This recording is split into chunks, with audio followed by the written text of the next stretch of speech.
Hello friends, good evening. Welcome to my YouTube channel math guide by Manoj Kumar. आज 12 फरवरी 2021 को NTPC exam में shift 1 में जो क्वेश्चन पूछा गया है उसका एनालिसिस कर रहे हैं। तो देखिए क्वेश्चन नंबर फर्स्ट है। ये रिपीट क्वेश्चन है, आपको मालूम होगा किसी न किसी मतलब पहले वाला शिफ्ट में पूछा गया था। तो यहाँ पर से -3 को बराबर किस तरफ लेकर जाएंगे तो कितना हो जाएगा, √3 गुना tan 2 थीटा बराबर हो जाएगा +3 इस तरफ जाएगा। तो और 3 में क्या होता है, 2√3 होता है। तो इस प्रकार से यहाँ से हम कैंसिल कर सकते हैं। तो tan 2 थीटा बराबर √3 हो गया। तो tan में किसका मान √3 होता है, tan 60 डिग्री होता है √3। तो लिखेंगे tan 2 थीटा बराबर tan 60 डिग्री। अब यहाँ पर कंपेयर करेंगे, यहाँ tan है तो यहाँ भी tan है, मतलब 2 थीटा की जगह पर कितना है 60 डिग्री। तो 2 थीटा बराबर 60 डिग्री। तो थीटा बराबर कितना हो जाएगा 30 डिग्री। या इसे आप बोल सकते हैं 30 डिग्री को रेडियन में π/6 रेडियन, जो भी ऑप्शन होगा रेडियन में या डिग्री में क्लिक कर सकते हैं। क्वेश्चन नंबर देखिए सेकेंड, इसका हाईएस्ट कॉमन फैक्टर निकालना है। तो जो भी क्वेश्चन रहे फ्रैक्शन वाला तो पहले कैंसिल होता है तो कैंसिल कर लेंगे, मतलब काट छाट कर लेंगे। तो कहीं से कैंसिल हो रहा है अंश और हर में, 1 और 3, 3 और 4, 4 और 5, 5 और 6, 6 और 7 कैंसिल नहीं होगा, मतलब सभी का कॉमन फैक्टर एक ही है तो कैंसिल नहीं होगा। तो एचसीएफ निकालना है तो अंश वाला का क्या करते हैं, एचसीएफ निकालते हैं। अंश का एचसीएफ और हर का जो भी है ये सभी का क्या निकालते हैं, एलसीएम। तो 1, 3, 4, 5, 6 इसका एचसीएफ क्या होगा, एचसीएफ तो 1 हो जाएगा। क्यों होगा, क्योंकि देखिए 3, 4, 6, 3, 4, 6 मतलब सब अलग अलग संख्या। अगर 3, 6 रहता तो 3 हो जाता, लेकिन 3, 6 रहता तो 3 होता, फिर 3, 5 रहता तो 3 और 5 का कितना होगा 1 होगा, फिर 1 और 1 का 1 होगा। इस प्रकार से निकाल सकते हैं। यहाँ एलसीएम निकालना है तो एलसीएम देखिए कैसे निकालते हैं। तो एलसीएम निकालने के दरमियान सबसे पहले ऐसे भी देख सकते हैं कि 3, 4 और 6 का एलसीएम कितना हो जाएगा, 12 हो जाएगा। 3, 4, 6 का एलसीएम 12 और 12 बचे 60, 60 गुना 60। तो 60 गुना 7 कितना होगा, 6 7 42 यानी कि 420। सिंपल अप्रोच है। 3, 4, 6 का हमने कर लिया पहले 12, फिर 12 और 5 का 12 25 60, 60 और 7 का 60 गुना 60 मतलब 420। क्वेश्चन नंबर देखिए 3, ये बहुत ही इंपॉर्टेंट है। इसे आप 1 की जगह पर लिख दीजिए tan 45 डिग्री। और यहाँ पर अपने मन से या एक स्टेप हम आगे बढ़ा देते हैं, क्वेश्चन में नहीं एडिट कर रहे हैं, लिख रहे हैं। 1 की जगह हमने लिखा tan 45 प्लस यहाँ पर tan 75 है, इसे हमने ऐसे ही रहने दिया। और यहाँ पर देखिए 1 माइनस, यहाँ पर अपने मन से लिख सकते हैं 1 इंटू इस प्रकार से लिख सकते हैं, मतलब 1 गुना tan 75। तो 1 का मान होता है tan 45, तो यहाँ पर tan 45 लिखें। और यहाँ पर कितना है tan 75, तो tan 75 हमने रहने दिया। अब देखिए ध्यान से tan a plus tan b बटा 1 minus tan a into tan b है, मतलब tan a प्लस b का एक फॉर्मूला होता है उसका यूज कर सकते हैं। tan a प्लस b मतलब 45 प्लस 75, 45 75 के जोड़िएगा तो 75 में 5 दे देंगे तो 80, 80 और 40 120, दैट मींस tan 120 डिग्री। अब tan 120 का मान कैसे निकालेंगे, तो tan यहाँ पर 180 कर देंगे और प्लस कितना 180 में 30 जोड़ेंगे तो कितना हो जाएगा 180 में आप, या 180 पर नहीं जाइएगा, 180 पर भी कर सकते हैं, कोई बड़ी बात नहीं है। 180 लिखेंगे और 180 में से हम 60 घटा देते हैं तो हो जाएगा कितना 120 हो जाएगा। tan 180 माइनस 60 लिखेंगे तो tan 120 है। अब 180 देखिए कौन चतुर्थ मतलब यहाँ है, यहाँ पर आ रहा है 180 माइनस बोल रहा है, तो मतलब दूसरा ही क्वाड्रेंट में रह जाएगा। और दूसरा क्वाड्रेंट में इस तीसरा में होता है tan cot पॉजिटिव, दूसरा में नेगेटिव हो जाएगा tan cot। तो यहाँ पर नेगेटिव का साइन देंगे और क्या होगा tan पाई के अक्रॉस में मतलब 180 डिग्री के मल्टीपल में चेंज नहीं होता है तो tan ही रह जाएगा। और tan 60 का मान कितना होता है √3, तो यहाँ पर आपका आंसर हो जाएगा -√3 इस प्रश्न का आंसर। या इसका दूसरा अप्रोच भी आप बना सकते हैं, मेथड सेकंड यहाँ पर मेंशन कर रहे हैं। जो देखिए tan 75 किसका मान के बराबर होगा, cot 15 वही tan 75, मतलब tan 75 की जगह पर हम लिख देंगे कितना cot 15, जहां भी tan 75 वहां पर लिख दीजिएगा cot 15। अब देखिए cot 15 का मान हम आपको बताए थे tan 15 2 माइनस √3, तो cot 15 क्या होगा 2 प्लस √3। सिंपल है, cot 15 होगा 2 प्लस √3, यहाँ पर होगा 2 प्लस √3। अब इसे हल कर लीजिएगा आपका आंसर आ जाएगा। क्वेश्चन नंबर 3 है। इसके बाद देखिए क्वेश्चन नंबर 4। क्वेश्चन नंबर 4 क्या बोल रहा है कि 80 बाई 100 बीमा वाले आयताकार क्षेत्र के अंदर 10 मीटर चौड़ा रास्ता है, तो रास्ता का क्षेत्रफल बताइए। मतलब सबसे पहले फिगर बना देते हैं। ये आपको कोई आयताकार क्षेत्र है जिसका साइज है 80 बाई कितना है 100, मतलब 100 मीटर लंबाई और 80 मीटर चौड़ाई है। अब इस आयताकार क्षेत्र के अंदर 10 मीटर चौड़ा रास्ता है, मतलब चारों तरफ 10-10 मीटर चौड़ा इस प्रकार से रास्ता है। मतलब ये 10 मीटर हुआ और इधर भी इस प्रकार से 10 मीटर है, ये भी 10 मीटर है और ये भी 10 मीटर है, यानी कि 10-10 मीटर है जो ये आपका रास्ता है। तो इसी रास्ता का आपका क्षेत्रफल पूछ रहा, तो रास्ता का क्षेत्रफल निकाल सकते हैं। सबसे पहला फॉर्मूला आप फॉर्मूला से बना सकते हैं, दूसरा बेसिक अप्रोच से। तो देखिए रास्ता का क्षेत्रफल कैसे निकालेंगे, बड़ा आयत का क्षेत्रफल में से छोटा आयत का क्षेत्रफल घटा देंगे। तो बड़ा आयत का क्षेत्रफल कितना है 80 गुना 100 और छोटा आयत का क्षेत्रफल कितना होगा, मतलब छोटा आयत का, तो ये देखिए टोटल कितना लंबाई है, टोटल लंबाई ये 100 है और ये 10 इधर घटेगा 10 इधर घटेगा, मतलब 10-10 20 घटेगा, तो 20 घटेगा तो 100 में से 20 घटेगा तो ये 80 हो जाएगा। और ये देखिए ये टोटल 80 है, टोटल 80 है, 80 में से 10 इधर घटा 10 इधर घटा, तो 10-10 20 घटेगा मतलब 60 हो जाएगा, तो 80 बाई 60 का होगा। तो यहाँ पर अब इसे गुना कर दीजिए, तो गुना कीजिएगा सिंपल है, ये सीधे हो जाएगा 8000, 8000 में से 8 छक कितना 48, 100 घटाइएगा, मतलब 80 में से 48 घटाइए, सिंपल है 80 में से 48 घटाना, तो 48 2 50 और 30 80, मतलब 3200 वर्ग मीटर या सेंटीमीटर जो भी होगा आपका आंसर होगा। इसका सेकेंड अप्रोच आपको बता रहे हैं, आपको पता होगा फॉर्मूला, अगर जो लंबाई को 100 को L मानते हैं, इसको ब्रेथ को B मानते हैं और 10 मीटर चौड़ाई को X मानते हैं, तो रास्ता अंदर रहता है तो उसका एरिया क्या होता है, रास्ता का क्षेत्रफल बराबर 2x into L plus B minus 2x।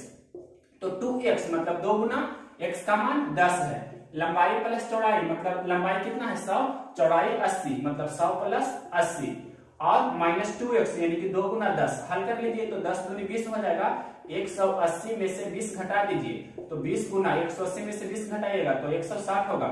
अब गुना कर दीजिए तो 16 दूनी 32 और 1 2 0, मतलब इस प्रकार से भी आपका आंसर इतना मीटर है तो मीटर स्क्वायर होगा, ये मीटर में है तो मीटर स्क्वायर होगा। तो ये आपको मेथड सेकेंड बताया, ये मेथड फर्स्ट बताया। मेथड फर्स्ट है जो बेसिक है और बेसिक हमेशा आना चाहिए किसी भी क्वेश्चन के लिए, और ये आपका हुआ वाई फॉर्मूला, ये फॉर्मूला से हमने बताया है और ये बेसिक से। क्वेश्चन नंबर देखिए 5, और 5 नंबर क्वेश्चन क्या बोल रहा है कि दो संख्याओं का लासा उनके गुणनफल के समान है तो वे संख्याएं क्या होगी, मतलब आपको प्रश्न दिया है कि पहली संख्या गुने दूसरी संख्या बराबर क्या है, उसका एलसीएम है। तो ऑप्शन आपको दिया गया है कि पहला ऑप्शन विभिन्न होगा, ऑड होगा, प्राइम होगा, को प्राइम होगा। तो ऐसा स्थिति को प्राइम के लिए मतलब प्राइम नंबर के लिए होता है, कंपोजिट मींस भाज्य संख्या, प्राइम मींस अभाज्य संख्या। तो पहली संख्या और दूसरी संख्या कैसा होना चाहिए, प्राइम नंबर। कहने का मतलब हिंदी में बोलेंगे तो अभाज्य संख्या, यानी कि अभाज्य संख्याओं का गुणनफल जो होगा उसके एलसीएम के बराबर होगा। तो जो भी ऑप्शन में होगा आपका अभाज्य संख्या आंसर हो जाएगा। क्वेश्चन नंबर देखिए 5 के बाद क्वेश्चन नंबर 6 नंबर क्वेश्चन यहाँ बता रहे हैं, इजी क्वेश्चन है, 6 नंबर भी देख सकते हैं। 861 है जो 1275 का कौन सा भाग है, इस प्रकार से लिखा है। 861 है जो 1275 का, तो 1275 का बोल रहा है मतलब बटा में लिखेंगे 1275 कौन सा भाग है, तो कैंसिल कर दीजिए। तो 8 6 14 1 15, 3 से कैंसिल हो रहा है, नीचे 7 5 12 12 2 14 1 15, नीचे भी 3 से कैंसिल हो रहा है तो 3 से कैंसिल कीजिए, तो 3 दूनी 6, 2 और 6 मतलब 3 8 24, फिर 3 7 21 और इसे कैंसिल कीजिए 3 से, तो 3 चौके 12, 3 दूनी 6, 3 5 15, अब कैंसिल होगा 8 7 15 2 17 4 2 6 5 11, अब नहीं कैंसिल होगा तो कितना हो गया आपका 2 8 7 बटे 4 2 5, कितना आपका आंसर हो गया। इजी क्वेश्चन था तो यहाँ हमने बता दिया। क्वेश्चन नंबर देखिए 7, क्वेश्चन नंबर देखिए 7, 1 - 1 + 1 - 1 plus dot dot dot 100 times, मतलब यहाँ पर लिखा गया टाइम्स का मतलब बार, यानी कि 100 बार ऐसा रहेगा तो उसका मान कितना होगा। तो देखिए 1 - 1 0 हो रहा, फिर प्लस है उसके बाद 1 - 1 तो 0 हो रहा, यानी कि 2 का गैपिंग करने पर आपका कितना रहा, ये 101 बार है, 100 बार नहीं 101 बार आपके प्रश्न में है। तो 100 बार तक ऐसा रहेगा, मतलब 0 + 0 + 0 ऐसा होगा कितना बार, 100 बार तक जाएंगे तो 100 बार तक कितना हो जाएगा, 100 बार तक आपका पूरा का कितना सम हो जाएगा, 0 हो जाएगा, और लास्ट में फिर कितना होगा 100वां टर्म तो होगा कितना 0 हो जाएगा, फिर उसके अगला टर्म 1 होगा, मतलब 0 + 1 तो उसका मान कितना हो जाएगा 1। क्वेश्चन नंबर देखिए ये दोनों ट्रायंगल समरूप है, तो पहला की ऊंचाई 4 है, दूसरा की ऊंचाई 6 है, पहला का क्षेत्रफल पूछ रहा है, दूसरा का क्षेत्रफल 36 दिया है। तो आप जानते हैं A1 बटा A2 बराबर क्या होगा, पहला का h1 का स्क्वायर बटे h2 का स्क्वायर। सिंपल क्वेश्चन है, या डायरेक्ट भी कर सकते हैं। 6 छक 36 हो रहा है तो यहाँ पर कितना होगा, 4 चौके 16 होगा।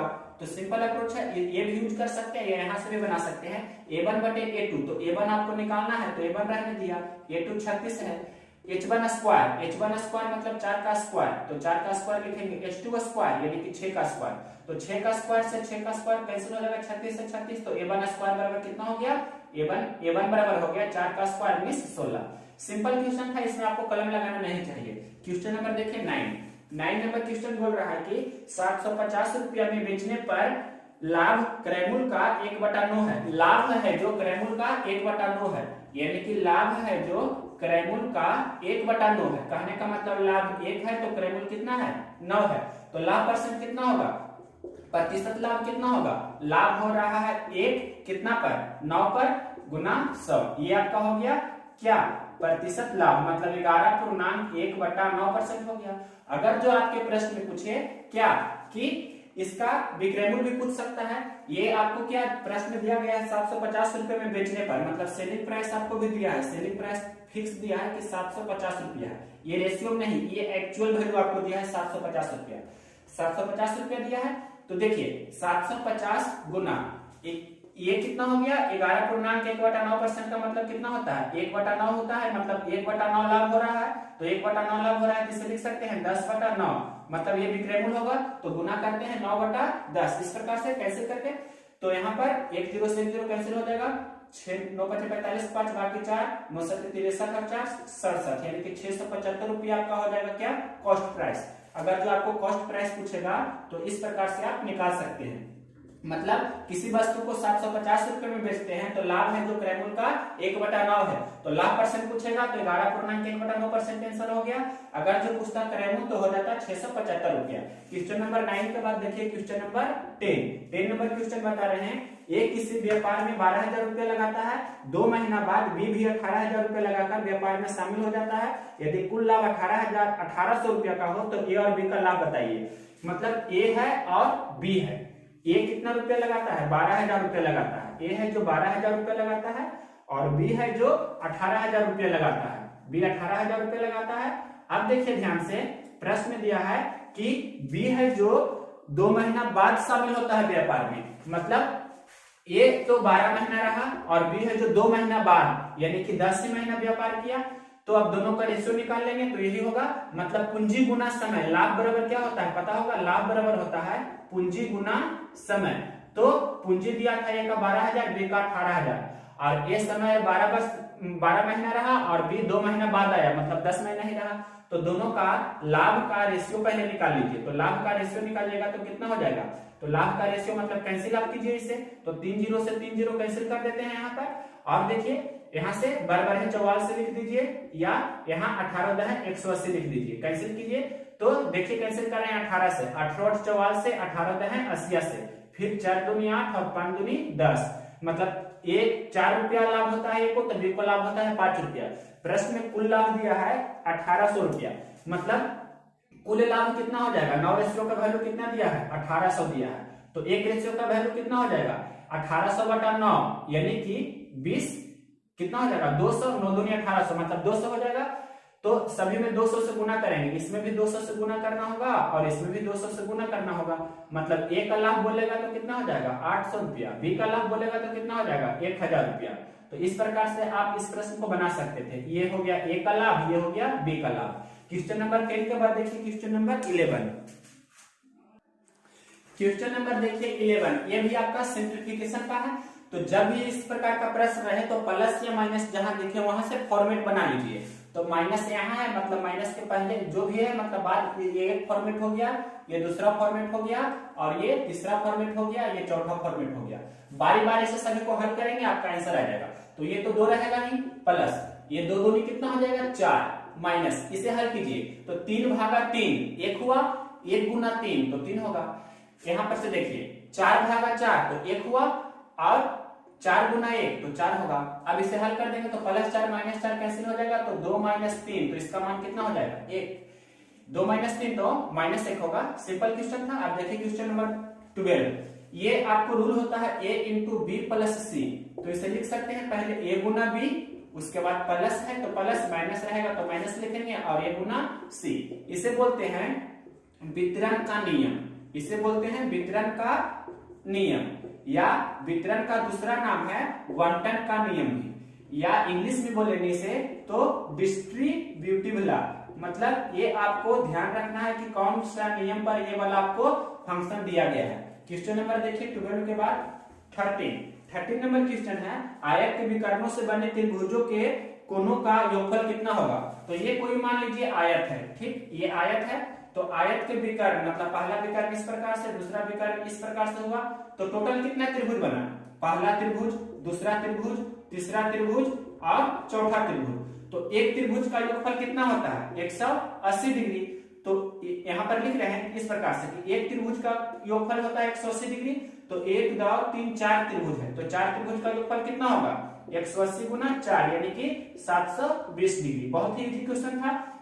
या ऐसे भी कर सकते हैं कि 180 डिग्री, ये भी 180 डिग्री होगा, ये भी 180 डिग्री होगा, ये भी 180 डिग्री होगा, तो टोटल जोड़ेंगे तो कितना हो जाएगा 180 गुना 4 डायरेक्ट कर सकते हैं, तो कितना हो जाएगा 720 डिग्री। मतलब सभी को जोड़ेंगे, सभी त्रिभुज के कोनों का योगफल, तो 720 डिग्री आपके प्रश्न का आंसर होगा। क्वेश्चन नंबर 13 के बाद देखिए क्वेश्चन नंबर 14 नंबर क्वेश्चन क्या बोल रहा है, ये भी अच्छे क्वेश्चन है। बाई का x% आपको 2000 दिया है, बाई का मिस गुना x% बराबर आपको दिया है 2000 रुपया, और आगे प्रश्न में लिखा है कि z का x% बराबर z का x% कितना दिया है 4000 रुपया। तो यहाँ पर से आपको प्रश्न में पूछ रहा है कि बाई और z में क्या रिलेशनशिप है, बाई और z में क्या संबंध है। तो हम अगर जो दोनों को डिवाइड कर दें, इसे इक्वेशन 1 माने, इसे इक्वेशन 2 माने, और दोनों को अगर जो डिवाइड कर देते हैं तो x% से x% कैंसिल हो जाएगा, यानी कि y बटा z बराबर, इधर देखिए मतलब 2/4, तो 1/2 लिख सकते हैं, क्रॉस मल्टीप्लिकेशन करेंगे तो z का मान कितना हो जाएगा 2y। यही आपका रिलेशनशिप है कि y है जो z का दुगना है। क्वेश्चन नंबर देखिए 15 नंबर क्वेश्चन क्या बोल रहा है, ये भी बहुत अच्छे क्वेश्चन है, आपको इसमें सिर्फ समझना है। 10 वर्ष में कोई धन साधारण ब्याज की दर से 3 गुना हो जाती है, तो कितने समय में वह 2 गुना हो जाएगा। 3 गुना हो जाता है इसका मतलब ब्याज कितना हुआ 200%, 10 गुना हो जाता है इसका मतलब ब्याज 900%, 16 गुना हो जाता है तो ब्याज 1500%। जितना गुना हो जाता है उससे एक कम होता है ब्याज परसेंट। तो प्रश्न दिया है, और एक चीज और, आर बराबर क्या होता है, जो भी ब्याज परसेंट रहता है उतना बटे टाइम, या टाइम बराबर क्या होगा, जो भी ब्याज का परसेंट रहेगा उतना बटा रेट। सिंपल क्वेश्चन है। तो प्रश्न देखिए इसका यूज करके बना रहे हैं। 10 वर्ष में कोई धन साधारण ब्याज की दर से 3 गुना हो जाता है, तो पहले रेट निकाल लीजिए। 3 गुना हो जाता है मतलब ब्याज कितना हुआ 200% हो गया, क्या ब्याज हो गया। और देखिए 10 वर्ष में, तो 10 वर्ष में तो बटा 10, अब 1 0 से 1 0 कैंसिल हो जाएगा, तो रेट कितना हो जाएगा 20%, यानी कि 20% की साधारण ब्याज की दर से कोई धन 10 वर्ष में 3 गुना हो जाता है, तो कितने समय में वह 2 गुना हो जाएगा, कितने समय में 2 गुना हो जाएगा। प्रश्न में लिखा है 2 गुना हो जाएगा, इस प्रकार से लिखा है, तो 2 गुना हो जाएगा तो ब्याज कितना होगा 2 गुना हो जाएगा, इसका मतलब ब्याज कितना हो जाएगा 100%। तो यहाँ पर से आपको टाइम निकालना है, तो टाइम बराबर होता है ब्याज परसेंट बटा रेट, तो ब्याज परसेंट कितना है 100% और रेट कितना है 20%, तो परसेंट से परसेंट कैंसिल हो जाएगा 20/50, यानी कि टाइम कितना हो गया 5 इयर्स, यानी कि 5 वर्ष।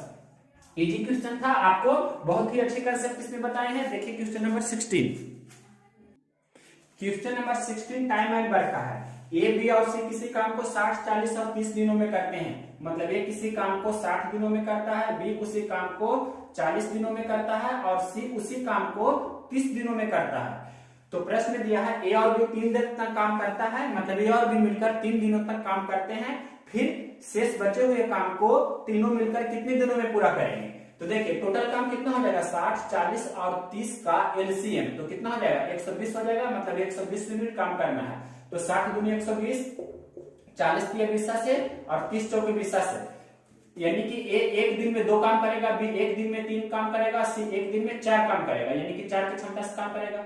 तो प्रश्न में दिया है ए और बी मिलकर 3 दिन तक काम किया, तो 2 और 3 मतलब 5 यूनिट, मतलब 3 दिन तक काम करेगा, तो 15 काम क्या हुआ हो गया, 15 काम हो गया। तो कितना काम बचा, शेष काम कितना बचा, तो टोटल काम कितना था 120। 120 में से आप 15 घटा दीजिए तो कितना बचेगा 105 काम बचा है। 105 काम बचा तो अब तीनों मिलकर मतलब तीनों मिलकर कितना दिन में करेंगे, तो तीनों मिलकर इसका मतलब ए एक दिन में 2 काम, बी एक दिन में 3 काम, सी एक दिन में 4 काम, तो तीनों मिलकर 2 + 3 + 4 यानी कि 4 3 7 2 9 काम करेगा। एक दिन में तीनों मिलकर 9 काम करेगा तो टोटल 105 काम बचा है। तो 105 काम तीनों मिलकर कितने दिन में करेंगे 9 के क्षमता से, तो 105/9 कहने का मतलब 35 × 75 से 3 × 9 35/3। 35/3 को बोल सकते हैं कि यहाँ पर से भाग लगाइएगा तो कितना हो जाएगा 3 एकम 3 और फिर 3 एकम 3 और एक शेष बचेगा मतलब 11 × 33 और एक यहाँ पर 2 शेष बचेगा तो 11 × 33 2 35/3 मतलब 11.2/3 दिन। ये आपके प्रश्न का आंसर होगा। नेक्स्ट क्वेश्चन देखिए, क्वेश्चन नंबर आपका 17 नंबर क्वेश्चन भी आपको टाइम एंड वर्क वाला ही करा रहे हैं। ये टाइम एंड वर्क वाला नेक्स्ट क्वेश्चन होगा। ये करा रहे हैं कि ABC की आय है 3 4 5। ABC की आय का रेशियो है 3 4 5। फिर उनका कुल आय है 144 रुपया, तो बी का हिस्सा कितना होगा। यहाँ पर से कुल आय कितना है 5 4 9 3 12 मतलब तीनों को मिलाकर कुल आय कितना है 12। प्रश्न में दिया है कुल आय है 14400 मतलब 12 रेशियो का वैल्यू 14400, तो एक रेशियो का वैल्यू कितना होगा मतलब 14400/12 तो 1200 होगा। अब किसका पूछ रहा है बी का हिस्सा क्या होगा, तो बी का हिस्सा मतलब 4 यूनिट का वैल्यू निकालना है, तो इसमें 1200 से गुना कीजिए तो 12 × 4800 आपके प्रश्न का आंसर हो जाएगा। क्वेश्चन नंबर 17 के बाद देखिए क्वेश्चन नंबर 18 नंबर क्वेश्चन क्या कह रहा है कि आपको ये बहुत ही इजी क्वेश्चन है, इसमें आपको उतना भी नहीं सोचना है। क्वेश्चन पढ़ रहे हैं आप सोचिएगा तुरंत बना लीजिएगा। देखिए ध्यान से, ए किसी टैंक को 40 मिनट में भरते हैं, बी उसी टैंक को 60 मिनट में खाली करते हैं, तो दोनों मिलकर उसे कितना देर में भरेंगे। मतलब ए है जो किसी टैंक को कितना 40 मिनट में भरते हैं मतलब ये भरने वाला है, और बी है जो खाली करने वाला है तो बी 60 मिनट में खाली करता है। ये आपको मिनट में दिया है, टाइम दिया है मिनट में, तो 60 40 का एलसीएम 120 हो जाएगा मतलब 120 यूनिट हमें भरना है पानी। तो 40 दिया 20 से 3 के क्षमता से भरेगा ये, और 60 × 120 ये 2 के क्षमता से खाली करेगा। भरने वाला है तो प्लस लिखे, खाली करने वाला है तो माइनस लिखे। कहने का मतलब एक मिनट में 3 लीटर भरेगा और बी 1 मिनट में 2 लीटर खाली करेगा, तो दोनों मिल जाएगा तो +3 और -2 का मतलब कितना हुआ +1 यानी कि दोनों मिल जाएगा तो दोनों मिलकर 1 लीटर भरेगा। 1 लीटर भरेगा 1 मिनट में, तो 120 लीटर भरेगा कितना 120 मिनट में, तो 120 मिनट का मतलब कितना हो गया 2 घंटा। तो इस प्रकार आपका इस प्रश्न का आंसर हो जाएगा 2 घंटा। नेक्स्ट क्वेश्चन देखिए 19 क्वेश्चन नंबर देखिए 19 बोल रहा है कि एक समलंब चतुर्भुज का क्षेत्रफल वर्ग के क्षेत्रफल के बराबर है। मतलब एरिया ऑफ समलंब मतलब समलंब चतुर्भुज का क्षेत्रफल किसके बराबर है, आपके प्रश्न में दिया है एरिया ऑफ स्क्वायर यानी कि वर्ग के क्षेत्रफल के बराबर है। तो समलंब चतुर्भुज का क्षेत्रफल होता है 1/2 गुना समानांतर भुजाओं का योग गुना उनके बीच की दूरी। वर्ग का क्षेत्रफल होता है उसके भुजा का स्क्वायर, जो भी भुजा रहेगा उसका स्क्वायर। अब देखिए प्रश्न कितना इजी हो जाता है जो, तो सबसे पहले यहाँ पर से प्रश्न क्या पूछ रहा है वर्ग का परिमाप बताइए। वर्ग का आपको परिमाप पूछ रहा है तो पहले वर्ग का भुजा निकालेंगे तभी ना।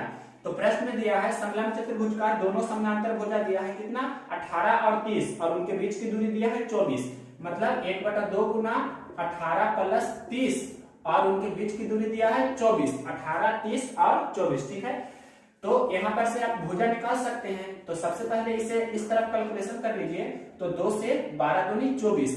अब 18 30 कितना होता है 48 यानी कि 48 × 12 बराबर क्या हो जाएगा भुजा स्क्वायर। तो भुजा बराबर क्या हो जाएगा इसका स्क्वायर रूट। तो 48 को हम लिख सकते हैं 12 × 4 12 × 4 गुना ये 12 लिखा गया है तो 12 × 12 से एक 12 बाहर आएगा 4 का वर्गमूल 2 यानी कि वर्ग की भुजा कितना हो गई वर्ग की भुजा हो गई 12 दूनी 24। जो भी रहेगा मीटर तो मीटर, सेंटीमीटर है तो सेंटीमीटर, हम यहाँ पर यूनिट नहीं लिखे मीटर मान लेते हैं। तो इसका परिमाप यानी कि अब वर्ग का परिमाप, तो वर्ग के परिमाप कितना होता है 4 गुना भुजा। तो 4 गुना भुजा कहने का मतलब एक भुजा 24 है तो चारों ओर की लंबाई कितना हो जाएगी 4 गुना 24 यानी कि 96 मीटर। अगर जो वर्ग का विकर्ण पूछता है तो √2 गुना भुजा 24 √2 होता है। क्वेश्चन नंबर देखिए 19 के बाद क्वेश्चन नंबर 20 20 नंबर क्वेश्चन क्या कह रहा है कि cos अल्फा माइनस बीटा बराबर 0 हो, cos अल्फा माइनस बीटा बराबर 0 हो तो साइन अल्फा प्लस बीटा का रिड्यूस्ड वैल्यू कितना होगा, साइन अल्फा प्लस बीटा का रिड्यूस्ड वैल्यू कितना होगा जो पूछ रहा है। तो यहां से देखिए cos में किसका मान 0 होता है, तो cos 90, यानी कि लिख सकते हैं cos अल्फा माइनस बीटा बराबर यहाँ पर cos 90 डिग्री। अब अल्फा माइनस बीटा बराबर कितना हो गया 90 डिग्री, तो यहाँ से अल्फा बराबर निकाल लीजिए तो कितना हो जाएगा 90 डिग्री, माइनस बीटा उस तरफ जाएगा तो प्लस बीटा। यहाँ पर अल्फा की जगह लिख दीजिएगा कितना 90 डिग्री प्लस बीटा, तो कितना हो जाएगा साइन 90 डिग्री प्लस बीटा, और ये प्लस बीटा फिर है, मतलब साइन कितना हो गया 90 डिग्री और बीटा बीटा 2 बीटा।